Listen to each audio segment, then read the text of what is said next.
A very good morning. I am Anirudh. I'd like to thank you for providing me this opportunity to present my research work on lithium and cell and artificial pancreas.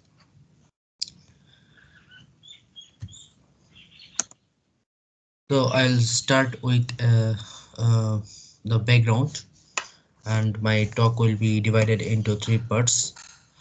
Then I'll talk about lithium and cell and equivalent circuit modeling and physics-based modeling, and then coming up with state estimation algorithm based on these models, and then temperature estimation, and finally I'll talk about artificial pancreas.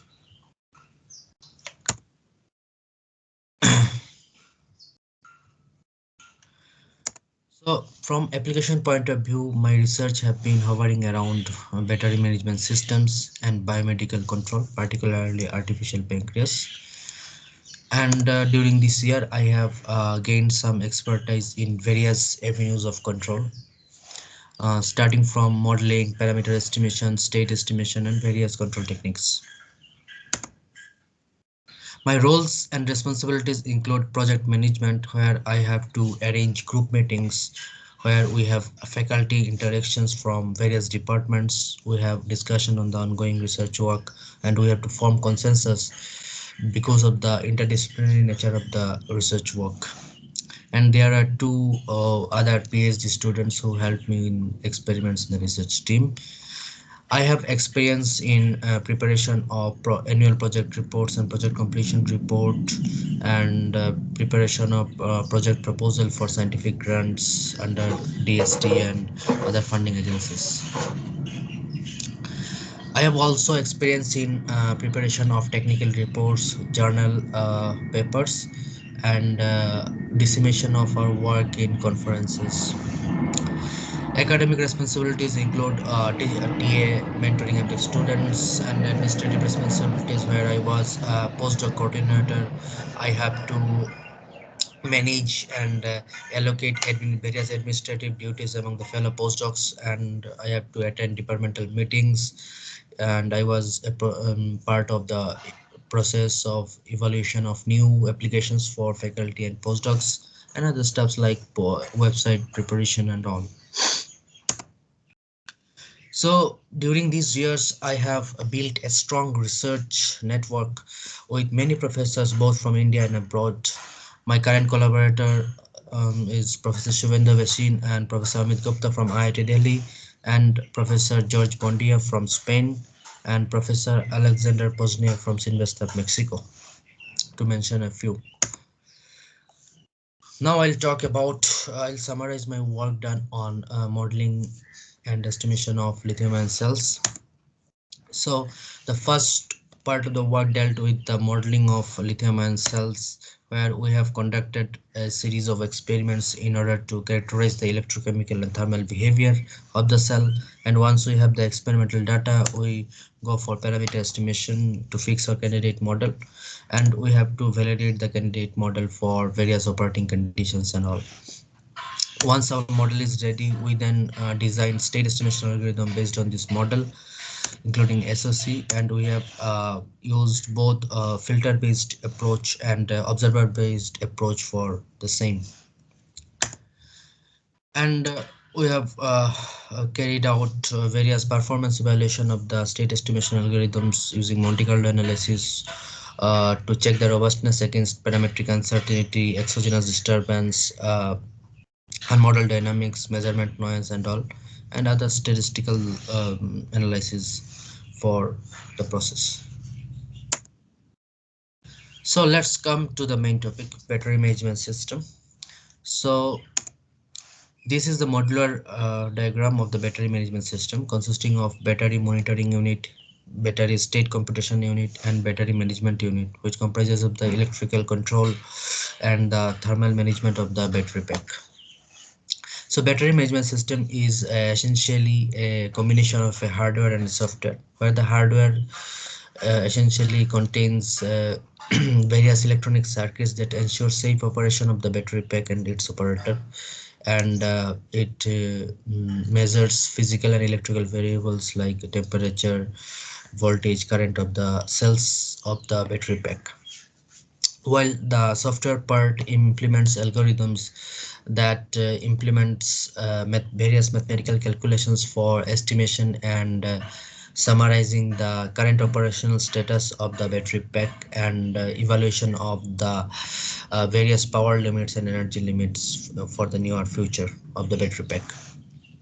So this is the so BMS is an essential and embedded system which takes data from the various sensors, which measures various parameters of the battery pack, and then it processes the data, and it communicates with external devices through dedicated communication channels. So it is a recursive process, and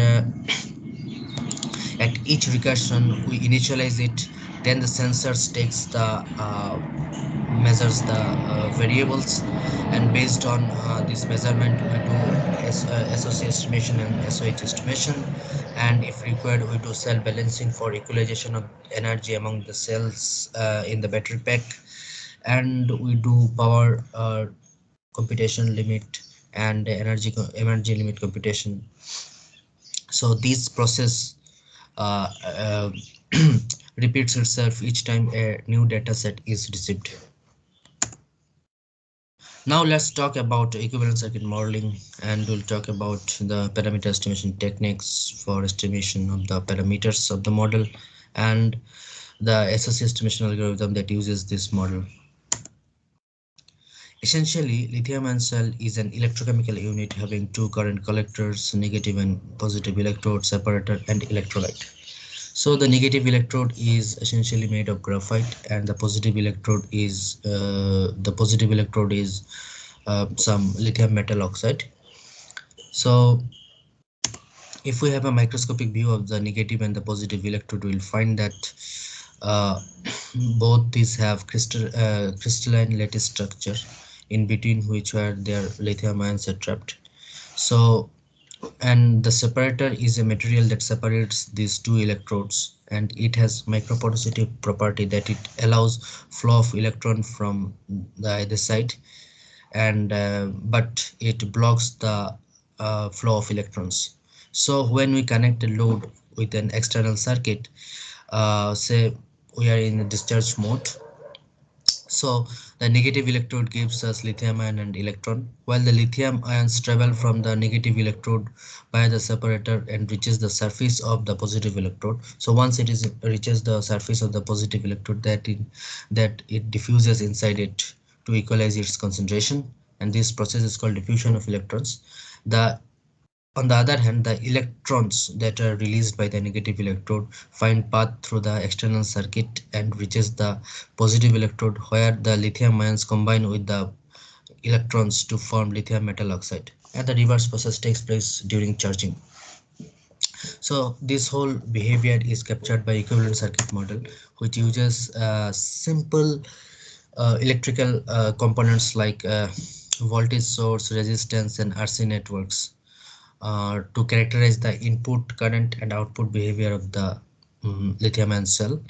The voltage source represents the open circuit voltage of the cell, that is the voltage potential drop across the terminals when it is in equilibrium at no load condition. Rint represents the internal resistance of the cell, and the diffusion characteristics is captured by the RC networks. So the states are the voltage across the two RC networks, and the state of charge is represented by Z, which is a function of the input current, where Q is the total charge capacity of the cell.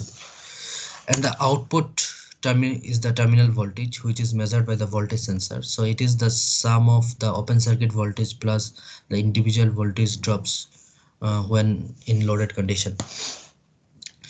It is worth mentioning at this stage that the open circuit voltage has nonlinear dependence on the state of the charge, and it offers some challenge uh, before the state estimation algorithms. So with this assumption, we transform the output nonlinearity to the state nonlinearity by augmenting the terminal voltage as an augmented state, and thus we express this dynamical equation in this state space form, where the state equation is nonlinear and the output equation is linear, and this type of model can be readily uh, mm, utilizable for estimation purposes. Next, there are two parameter estimation problem. First is the approximation of open circuit voltage and state of the charge nonlinear dependence by a polynomial approximation using least squares method. And the second is to estimate the internal resistance and the RC elements of the equivalent circuit model using nonlinear least squares during a pulse discharge test, where we provide a constant small discharging current followed by a high current for short duration followed by a rest for each SOC region, say zero point 0.9 and zero point 0.8. This pulse is repeated. So corresponding to each SOC level, we will have a set of parameters. Now we move to the most important part. What is state of the charge? So state of the charge tells us about how much amount of charge or energy is left inside the battery. So it is essentially defined as the ratio of the residual capacity to the total capacity of the cell, where theta represents the stoichiometry, which is the ratio of the surface concentration of lithium at kth instant to the total lithium ion holding capacity of the active material of the electrode. So we don't have any sensor to directly measure it, and it is highly dependent on temperature, particularly at low SOC levels. It is highly dependent on the very low temperature and high temperature, and we need to accurately estimate to avoid the problems like overcharging and over discharging, and also to SOC is an important input for online power and energy estimation. Next, to express the previous state space of the ECM in the following form, where we have introduced a delta A uncertain matrix that represents the uncertainty in the system matrix. The main challenges are this uncertainty and nonlinearity and the exogenous disturbance. So we have proposed this attractive ellipsoid sliding mode observer, which has the internal model part and a corrected term. So internal model is exactly the nominal part of the state space model, and we have introduced a robustifying sliding mode term, where sigma is the sliding mode variable, which is nothing but the output error, and we define x tilde as the state estimation error, which is the difference between the actual state and the estimated state. So the attractive ellipsoid sliding mode observer ensures that from any arbitrary initial condition, our trajectory will gradually reach the sliding surface in finite time, and once it is reaches the surface, it will remain on the surface for all future time, despite the presence of bounded perturbations in the system. So if we take the time derivative of the x tilde, we will have the aerodynamics, and we prove its convergence by Lyapunov stability analysis. So this is the experimental setup, where we have used Samsung 18650 cylindrical cells, which are kept inside this thermal chamber, which is a controlled environment, and we have the Arvin battery cycler, which generates the current input, and we have a data acquisition system that measures voltage and current in the real time, and it is connected to a PC via TCP/IP protocol, where we have the MIRS Pro software for real-time data visualization and access, and it is interfaced with MATLAB Simulink, where we have implemented our SOC algorithm. This is how we have carried out the experimentations. So we need to evaluate the performance of this proposed observer. So for that we have used US06 test, whose current and corresponding voltage profiles are shown here, which is the input and the output of the system. So we can see huge fluctuations in the US06 current profile. So the temporal profile of the estimated SOC and the corresponding percentage error in the estimation is shown in these two figures respectively. So we have implemented the proposed attractive ellipsoid sliding mode observer. We have also designed an unscented Kalman filter and also compared the result with robust observer in the literature. So the green curve shows the true SOC, which is computed by Coulomb counting in the experimental setup. And we can see there is large initial error of about 50% for all these three methods.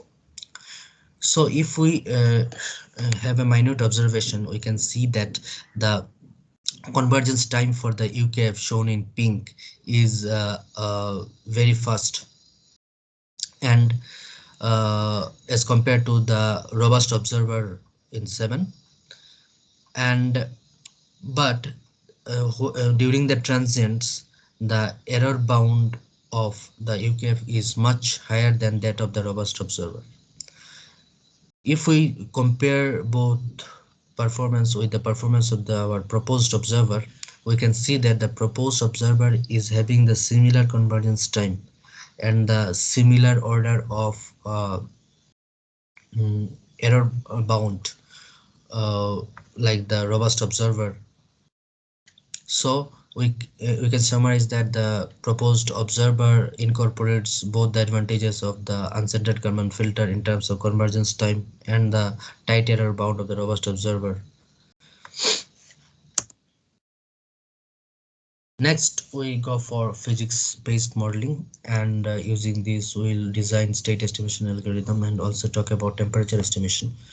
So, before going to this, we should emphasize the fact why we need to go for physics-based modeling if our work is done with equivalent circuit modeling. So, physics equivalent circuit models are empirical models, and empirical models are identified using some particular data sets, and their parameter estimation is done by curve fitting. So equivalent circuit modeling is good enough for low current applications, but they are not accurate enough for high current applications, because the curve fitting is good for interpolation, but bad for extrapolating the data. So we move to physics-based modeling, which are coupled partial differential equation, and they represent the charge and mass conservation in the electrode and charge and mass conservation in the electrolyte, and the chemical kinetics and potential that is developed at the interface of the electrode and electrolyte. So with this, it is possible that with a small set of physically measurable parameter set, we can uniquely determine the response of the cell and its internal phenomena that is going inside the cell using some physics-based model. So there are various complexities of physics-based models, and for physics-based model we don't have the problem of interpolation versus extrapolation, and it is more accurate and enhanced prediction of the voltage from the current data. So physics-based model can be classified into high fidelity and reduced order models. So high fidelity models are highly accurate, but they are not uh, and they are not usable for real-time purpose due to high computational demand, and they have a large number of state variables and parameters. On the other hand, reduced order models have a lesser number of states and parameters, and they can be readily implementable for real-time purposes. And there are some volume averaged or some more approximations of the high fidelity models. So this is the proposed model. So the negative and positive electrode is modeled by spherical particles of certain radius, and we so in a single particle model, right?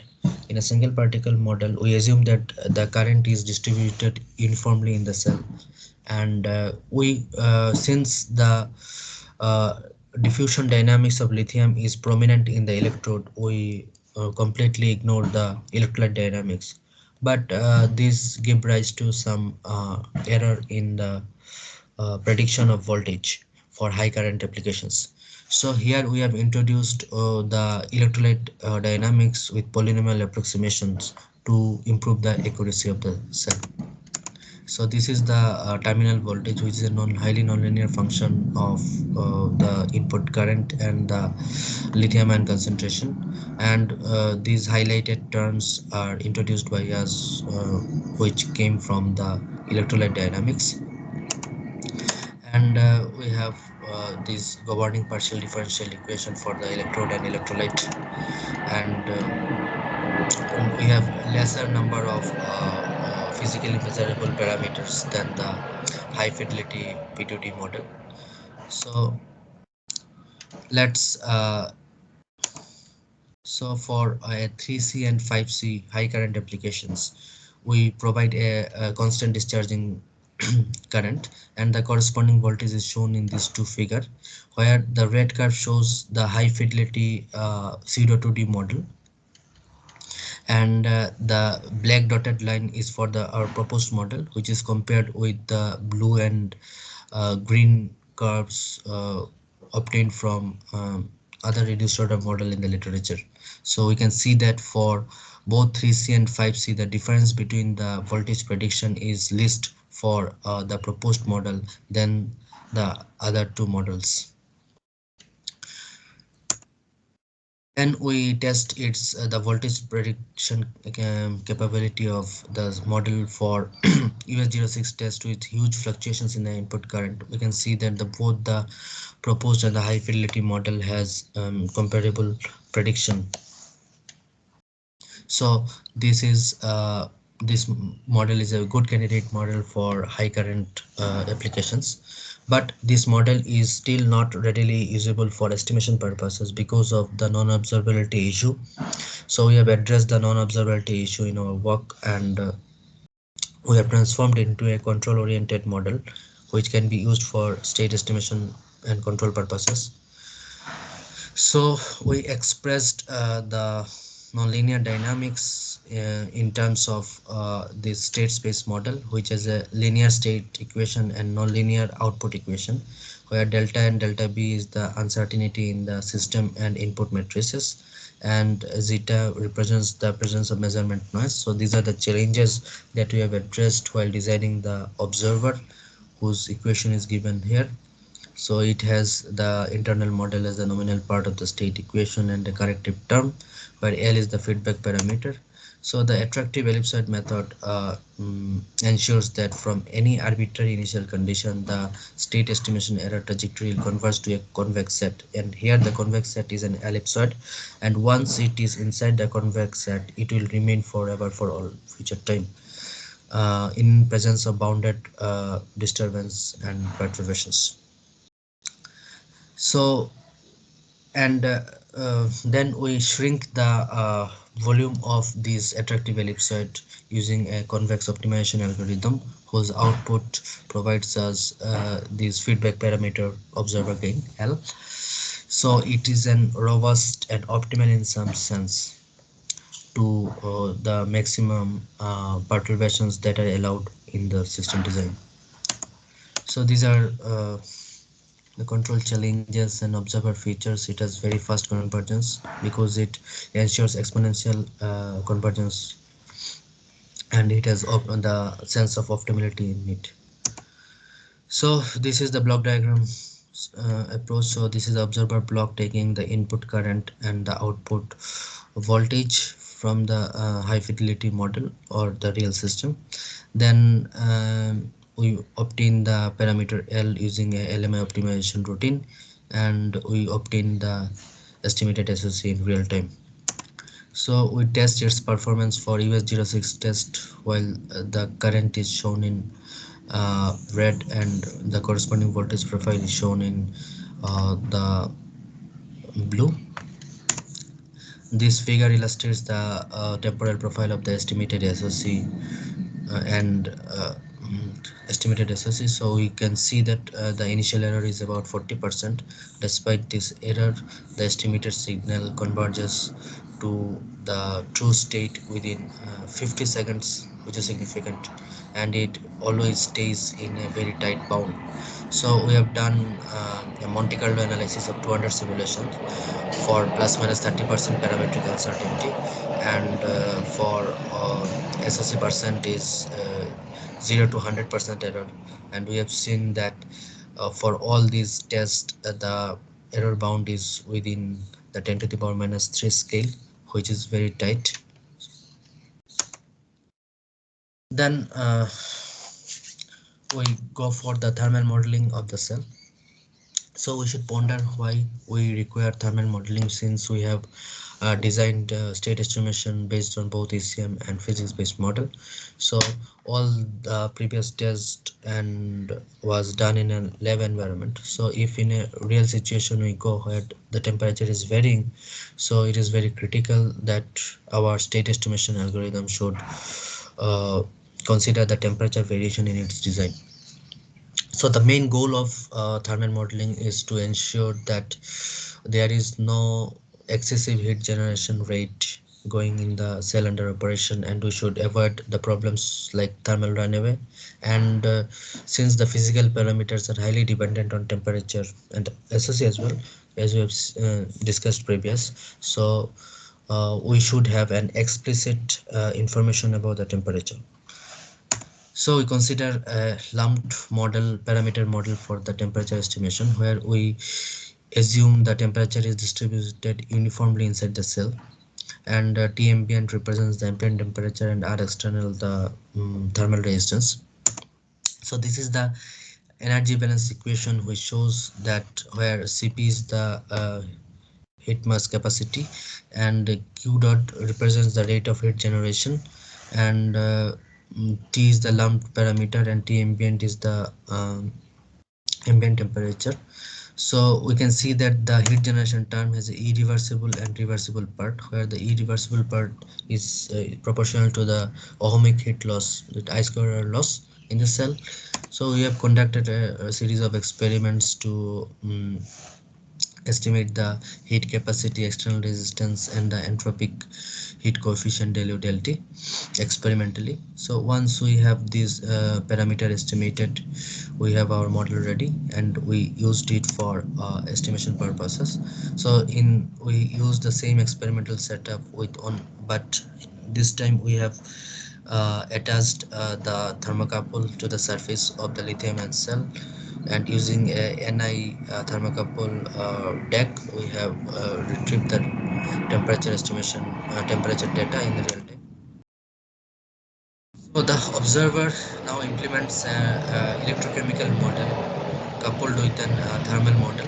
It takes voltage, current, and ambient temperature measurement in the real time and provide SOC and lamp temperature estimation. So this is the temporal profile of the estimated temperatures from different initial conditions. So you can see that this is the real true temperature provided by the thermocouple. So despite high initial error in the temperature, the estimated temperature eventually converges to its true value in finite time. So what is the advantage? The advantage is that if we have a large module of battery packs having individual cells, so we cannot, so it is not economic to install thermocouple for each individual cell. What we can do for modules that comprises the battery pack, we can install one thermocouple per module, and using that and using this type of algorithm, we can estimate and monitor the temperature variation of individual cells in the module. Next, we go for artificial pancreas problem. So artificial pancreas is one of the most significant application of biomedical control. Diabetes is one of the leading causes of death in this present world, and so in type 1 diabetic patients, they don't have insulin secretion in their body because we have the pancreas organ. So it is having alpha cells and beta cells. Alpha cells contain glucagon hormone and beta cells secrete the insulin hormone. Glucagon elevates the glucose level, and the beta cells that secretes insulin that brings down the glucose level. So we have a very tight control in our normal human body, and glucose concentration is to be controlled within 70 to 180 milligram per deciliter. Anything below 70 milligram per deciliter is called hypoglycemia, and anything above 180 is termed as hyperglycemia.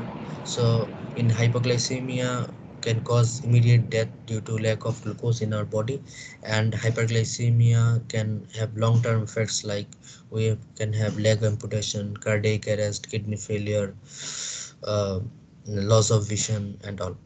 So here what we have done, so first we have done modeling, then parameter estimation, and using this model we have used designed state estimation and control algorithms for that. So the existing models, there are two types of model: maximal model and minimal model. While the maximal models are highly accurate in prediction, but these have large number of state variables and parameters and are not utilizable for estimation purposes. And the minimal models are oversimplistic. So we propose a control oriented model that provide a good trade-off between these two. And then if we have used the clinical data and the data from type 1 diabetes simulators, which is approved by FDA. So we have done parameter estimation and validated our model. Then we have used the same for state estimation algorithm, since glucose is the only measurable variable. So based on the glucose measurement, we have to estimate all the parameters like insulin concentration in the body and all. Then using the estimated signal, we have to design our controller, which controls the insulin infusion in the body. And at last, I have also incorporated the sensor dynamics and the actuator dynamics in the controller design so that we have a complete picture of the closed loop system. So this is how a practical artificial pancreas looks. So it is having a small continuous glucose measuring device that measures glucose periodically and sends the data to the control algorithm contained in this insulin pump, which is an embedded system. And the control algorithm computes the control signal that controls the insulin infusion by the pump, which is sent by this insulin pump, where we have a catheter, small needle inserted in the under the skin. So the control problem is that the CGM device measures the glucose, and we have some reference level where we have to maintain the glucose level in the patient. And we, based on the error signal, the control signal controls the infusion profile of insulin by the pump in presence of external disturbances like meal. So when we take meal, the glucose rises suddenly, and we have to design a disturbance rejection problem there. And also during exercise and stress, the glucose falls below. So various control. So there are two ways of how to measure and do insulin infusion in the body. One is we directly into the veins, and another is that I have shown previously, which is done where glucose measurement and insulin infusion is done under the skin. So when it is done under the skin, there is some physiological delay which you have to take into account. And also the biological systems are highly uncertain system, and very less is known about their dynamics and interactions of various organs. So the parameter set with which we model the response of the patient uh, varies from individual to individual, uh, based on their age group, sex, or ethnicity.